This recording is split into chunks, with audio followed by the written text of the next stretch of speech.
All right, so in this video, we're going to be looking at how to solve types of problems that you might see in the real world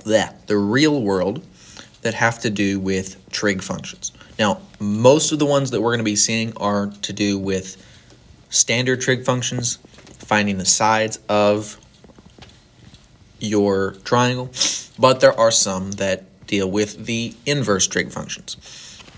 Now, there's two main types of these word problems. They are problems that deal with the angle of elevation and problems that deal with the angle of depression. And the way that we really deal with these types of problems is very similar. The only difference between the two is the perspective of, are we looking up or are we looking down? So if we're looking at a problem that has the angle of elevation, that means we have a person starting from this viewpoint. We're looking up. That is our angle of elevation. And we make a triangle like so. That is our problem with angle of elevation.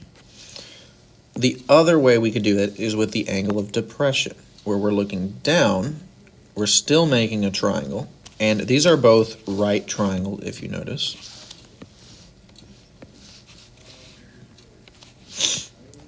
And if these angles are the same, then all of the other dimensions will be the same as well.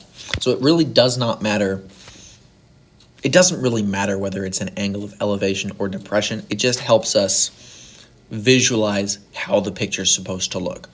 But each triangle is going to look like either this top one or this bottom one, and that's going to help us draw these word problems.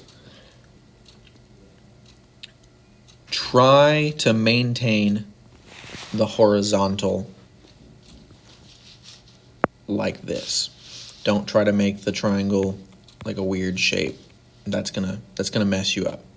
So try and make sure that your right angle is always on the far right side. This is going to trip you up and confuse you. So make sure that you're consistent in drawing your diagrams.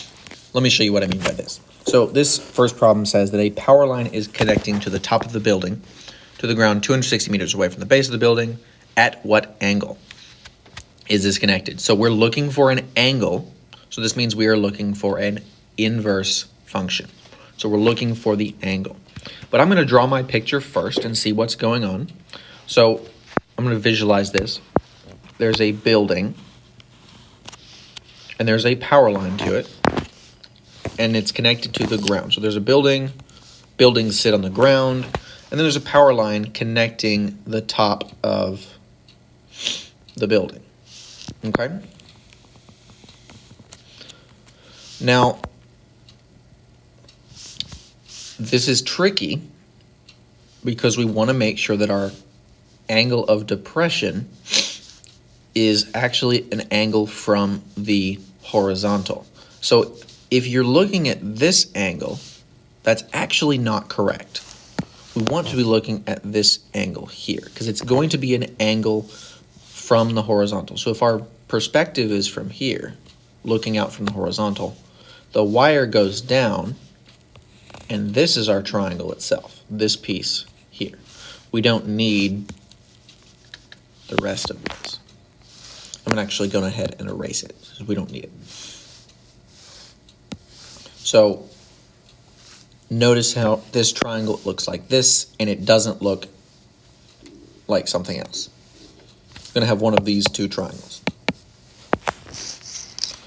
Now this says that the top of the building is 260 meters away from the base of the building. So the power line is connected here, 260 meters away from the base of the building. So if the base of the building is here, it's connected to the ground 260 meters away, which means this horizontal distance is 260 meters, because this is the same distance as this. Now, we are also told that the wire is 340 meters long. And I'm told to find my angle of depression. And the angle of depression is the angle between the horizontal and the perspective of our line of sight. So we're looking down with the wire. Our angle is this angle right here. So we have to look at, we're looking for theta, so it's going to be one of our inverse functions. From the perspective of this angle, 260 is the adjacent side, and 340 is our hypotenuse. Once you have this piece, you can set it up where we know that the adjacent and the hypotenuse gives us cosine. So we know that the inverse cosine of our adjacent over our hypotenuse will give us the angle we're looking for. I'm going to fill in those answers. Adjacent and hypotenuse. Adjacent is 260. Hypotenuse is 340. And before we plug that in the calculator, make sure you are in degrees. And we should get inverse cosine of 260 divided by 340. And that should be about 40.1.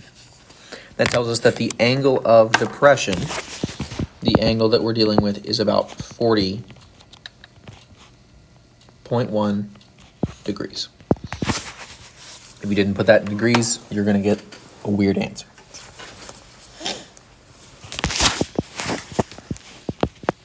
I'm going to skip down to one that has an angle of elevation. So number 2 is another angle of depression problem. I'm going to skip that one. Number 3, angle of elevation of 36. So this one is an angle of elevation, and it gives us the measure. So we're going to be dealing with a standard trig function where we're looking for one of the sides. And this tells us that a sailor is looking at a kite. So a sailor, we've got a little boat. We've got a little person on it. And they are looking up at a kite. That's not a kite, it's a triangle. 1, 2, 3, 4. Remember, we learned about kites last time. And the angle of elevation is 36 degrees. So angle of elevation from the horizontal, from where he's looking at, is 36 degrees. Draw on our line, right angle, clean it up a little bit, and we have our triangle. And it says the distance from the boat to the point where the kite is directly overhead. So that's this point here. So this distance is 40 feet. And it wants to know how high is the kite, and that would be this vertical distance here.